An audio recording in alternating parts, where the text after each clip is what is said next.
আইসা পদে ফুটে দাঁড়াইছে সাবিকুন নাহার এবার ফুটে দাঁড়াইছে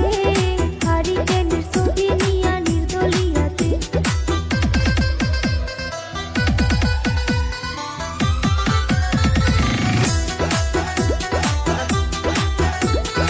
ইনকাব জিন্দাবাদ জিন্দাবাদ জিন্দাবাদ সাবিকুন নাহার জিন্দাবাদ জিন্দাবাদ জিন্দাবাদ হারিকেনের ছবি জিন্দাবাদ জিন্দাবাদ সাবিকুন নাহার চাই কি সমাজের উন্নতি সাবিকুন নাহার জনদরদি নেত্রী ভোট দিলে রাইজের জন্য করবে উন্নতি ওগো আমার এই অঞ্চলের চাষাচাষি সবাই মিলে ভোট দিবেন হারিকেনের ছবি সাবিকুন